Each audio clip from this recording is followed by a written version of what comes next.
Bonjour à tous. Alors aujourd'hui, c'est encore le jour de mon anniversaire et j'avais envie de vous faire un instant de lecture avec un livre que j'adore, un écrivain que j'ai découvert grâce à une amie. Bon, je vais arrêter de vous parler d'elle parce que le Zubial, j'ai déjà fait un instant de lecture avec le Zubial. J'ai choisi un décor qui vous embête un petit peu. Je vais pas dehors, j'ai pris un petit peu froid et il fait pas très chaud encore en Normandie là. Alors, cet instant de lecture, donc c'est Alexandre Jardin, l'écrivain. J'adore, j'adore, j'adore. Et si j'adore, vous le savez, je partage. Et donc, dans ce livre, c'est un bel hommage à son papa, à son père, qui est mort le 30 juillet 1980. Et il dit que la réalité a cessé de le passionner. Il avait 15 ans et évidemment, il a eu beaucoup de mal à s'en remettre. Donc, il dit dans le résumé que pour lui, il a été tour à tour son clown, Hamlet, D'Artagnan, Mickey, son trapéziste préféré, mais il fut surtout l'homme le plus vivant qu'il a connu. Donc, ça ira rejoindre la playlist des instants de lecture. Voilà. Donc, j'ai choisi... donc, dans le précédent instant de lecture, j'avais eu beaucoup de mal à vous faire l'instant de lecture parce que cet écrivain a une plume évidemment exceptionnelle, on le sait, hein, c'est pas moi qui le dis, c'est pas un scoop, c'est pas nouveau. Mais dans sa tristesse, dans son malheur, et c'est souvent le cas des grands humoristes aussi, enfin c'est souvent le cas, mais pas toujours, hein, faut pas faire des généralités. Il y a cet humour qui accompagne souvent une formidable souffrance, une grande souffrance. Et cet humour, chez cet écrivain, c'est mon avis, ça regarde que moi, mais n'est pas noir, Il m'a... Et quand je lis ces livres, je vous ferai d'autres instants de lecture, je ris beaucoup. C'est pourtant dramatique, c'est dramatique, la situation décrite est dramatique, mais je ris, et je m'évade, et ça fait vraiment un bien fou, ce qui, à mon sens, est le but de la lecture, et c'est peut-être pour ça que j'aime autant les livres. Et j'ai de la chance, je tombe assez bien. Alors c'est parti. Donc on avait fait l'instant de lecture où je vous parlais de la queue de Brel, de Jacques Brel. Alors la queue du crocodile, enfin c'était plus un crocodile, c'était... Bon, bref, c'était pas un crocodile. Enfin, oui, c'était un crocodile. C'était une histoire de vraiment zubialesque, comme le dirait Monsieur Jardin. Voilà. Alors, c'est parti pour cet instant de lecture. Je ne sais pas si Monsieur Jardin tombera sur mes instants de lecture, mais au cas où, je le remercie pour ce partage. Il me semble que c'est un homme qui est dans le partage quand même. Sinon, à quoi bon écrire des livres si on ne les partage pas et si on ne les fait pas voyager? Ce serait pas... Non, ça n'irait pas. Donc, j'ai confiance, je me lance. Alors, c'est parti pour quelques minutes. Pour faire un Zubial, donc le Zubial, c'était le surnom que lui et ses frères avaient donné à leur père quand il était vivant. C'était le Zubial. Et donc, dans ce livre, Alexandre Jardin écrit donc des situations zubialesques. Alors maintenant, je l'utilise, ce terme aussi, zubialesque. J'aime beaucoup. Après, ceux qui sont passionnés de lecture connaissent ce terme. Et sur la chaîne, je trouve que ce terme avait sa place, puisque nous sommes toujours au-delà. Un peu dans les extrêmes quand même. Parce que c'est ça qui fait vibrer finalement. Hein. Alors, pour faire un Zubial, il fallut une famille hors norme. Son père, Jean Jardin, dit le nain jaune, fut un homme d'influence occulte. Toujours occupé à intriguer dans les salons privés de la vie politique, à infléchir la conduite des hommes en place, il gouverna assez peu l'éducation de ce fils turbulent, trop vite livré aux mains d'une mère excessive qui le vénérait. Ma grand-mère, Simone Jardin, dit Mouti par ses petits-enfants, est cause des dérèglements de notre famille.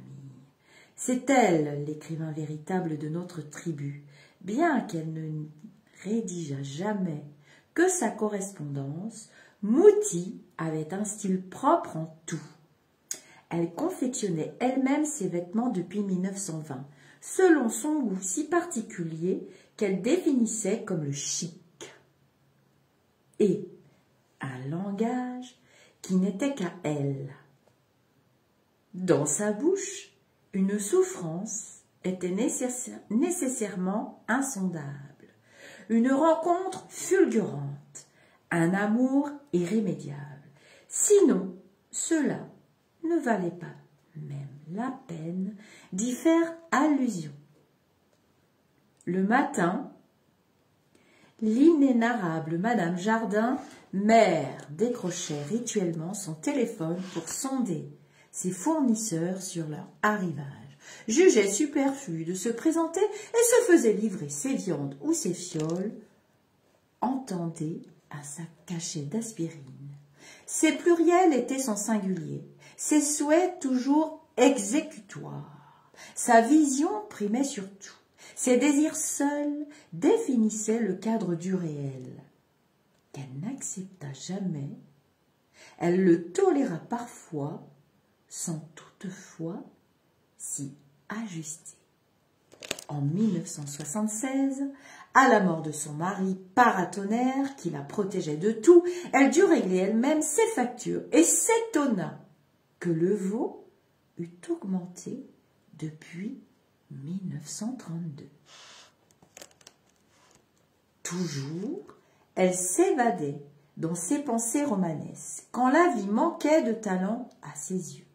À table, lui parliez-vous d'un sujet trop ordinaire ou qui la rasait, vous deveniez illico transparent. Elle se mettait à siffler en regardant en l'air. Que vous fussiez son petit-fils ou le Premier ministre de Charles de Gaulle, mais si vous évoquiez Ralph ou Giraudoux, elle vous resservait. Un jour où la conversation roulait sur la politique entre le nain jaune et quelques très puissants de ce monde, elle s'était endormie au cours du repas pour s'échapper. Son visage était tombé dans son assiette de soupe. C'est son valet de chambre qui m'avait raconté la chose le lendemain, encore stupéfait qu'elle eût recommencé malgré les remontrances du nain jaune. C'était la 3e fois. Un gendarme lui adressait-il la parole dans la rue? Elle ne lui répondait même pas, au motif qu'elle ne reconnaissait aucune autre autorité que celle de ses envies.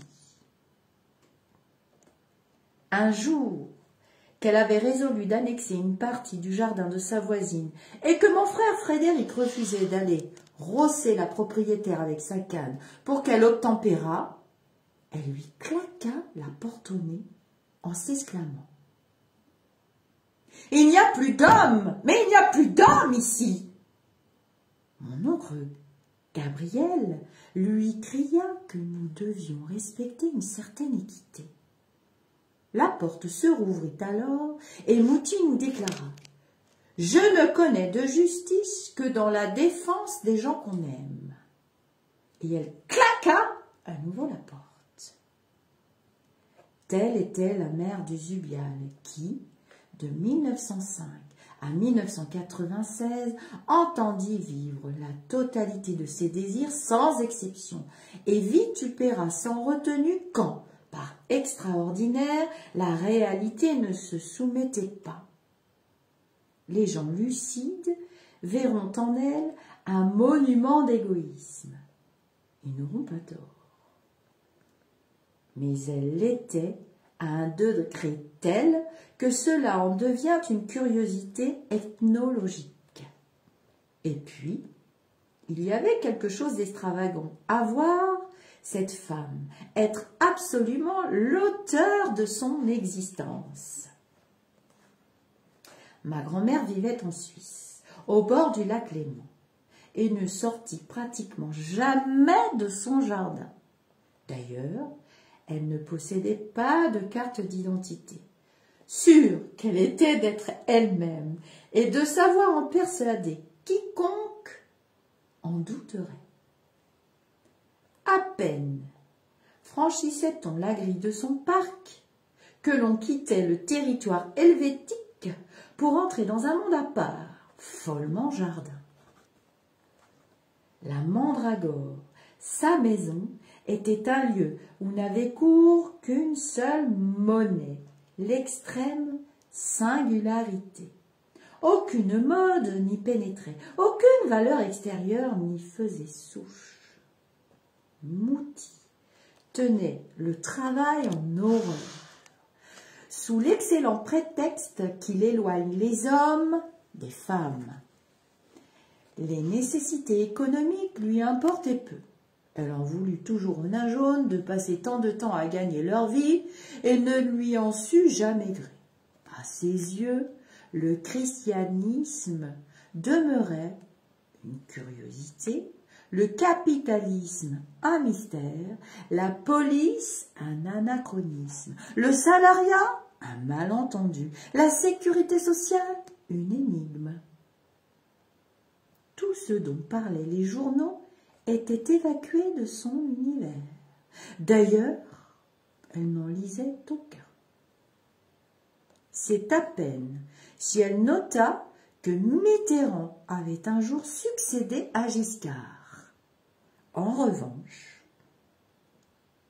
elle s'émouvait d'une remarque jaillie sous la plume d'Aragon, se remplissait de l'Amérique latine par le truchement de ses auteurs, s'insurgeait contre le scandale d'une impropriété qui salissait la prose de son amant Paul Morand, que le nain jaune avait chassé quelques années auparavant de la Mandragore, à coups de revolver. Les livres donnaient à Mouty des nouvelles de la réalité. Les romans l'entretenaient de l'essentiel, l'alimentaient en frissons à sa mesure, lui ouvraient les portes de perception neuve, sans interruption. Les écrivains lui tinrent lieu de garde, trop rapproché au goût de son mari. Chez elle, on ne croisait personne qui ne fût d'abord un personnage. Au petit déjeuner, surgissaient des individus irrécupérables, tout un zoo humain qui me ravissait.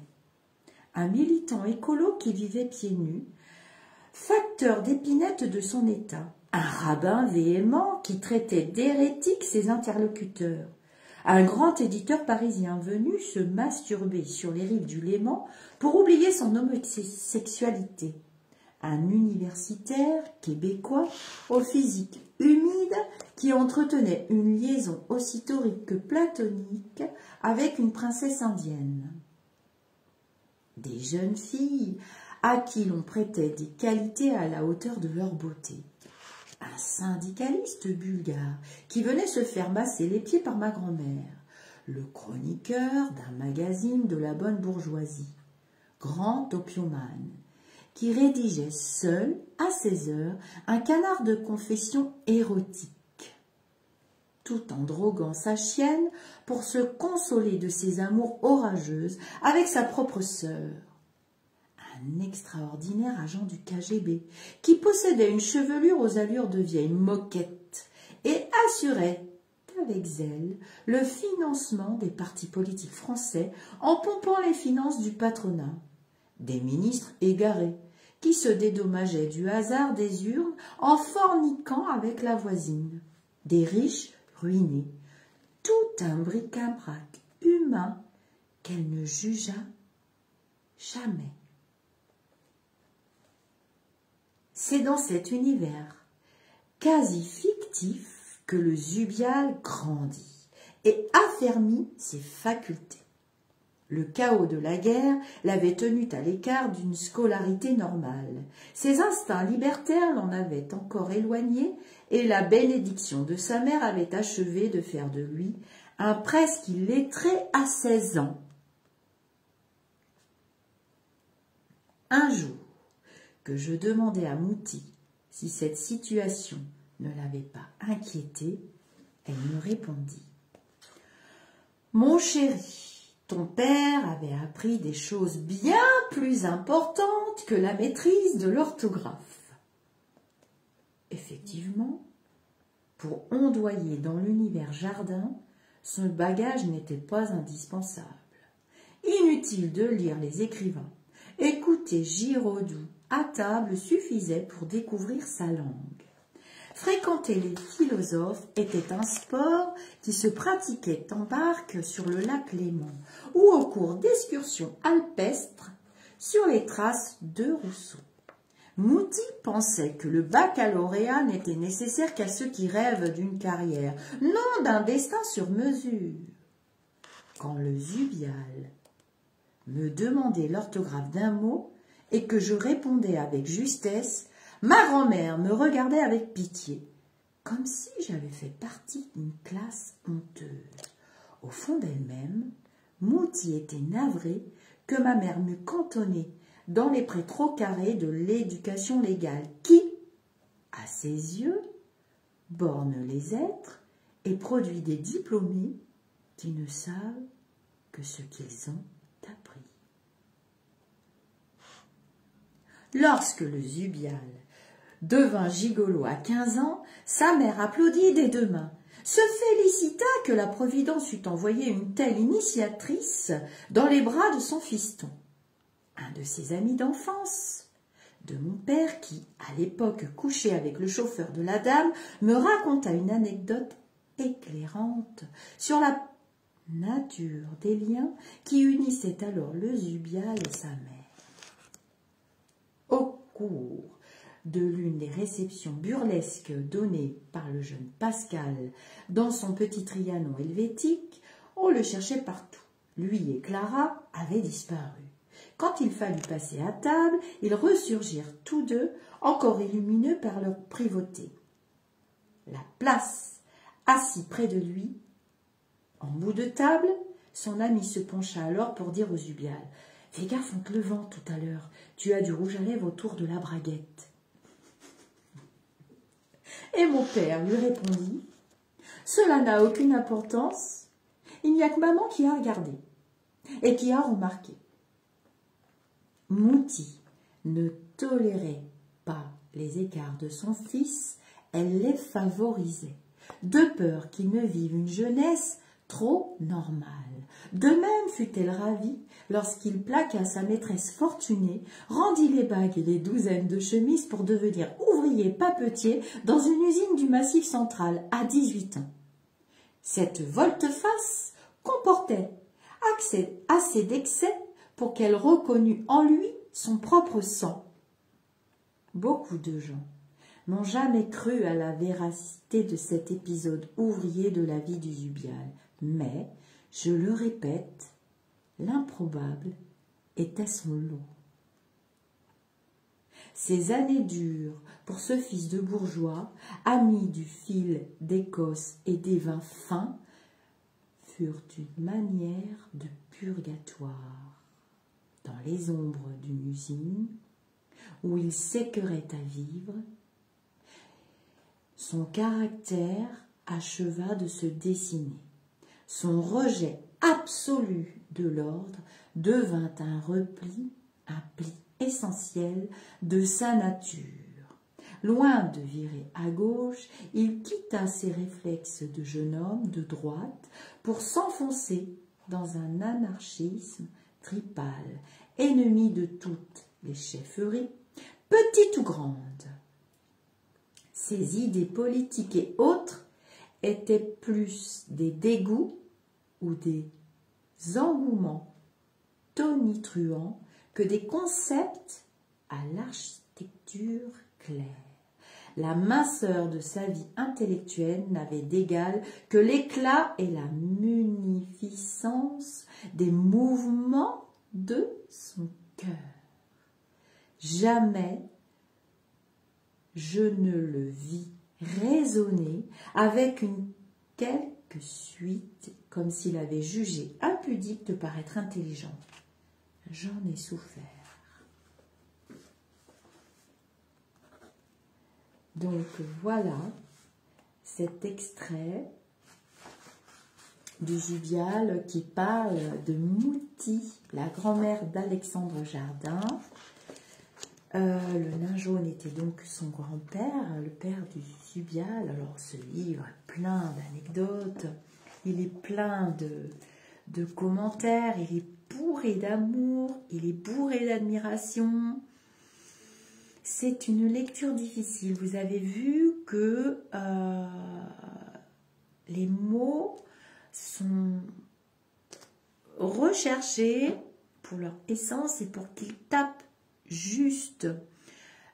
Pour moi, c'est un écrivain connecté. Donc, c'est pour ça que je vous dis qu'il avait sa place sur la chaîne. J'y tenais beaucoup. C'était un écrivain connecté. C'est peut-être aussi pour ça que mon ami est beaucoup connecté sur cet écrivain. Donc, voici le livre. Alors, je pense qu'il y a eu d'autres éditions. J'ai choisi un petit décor avec des petits jeux de lumière. Hein. Voilà. Et pour mon anniversaire, je vais me commander des livres. Je vous souhaite une belle journée et à très vite pour d'autres instants de lecture.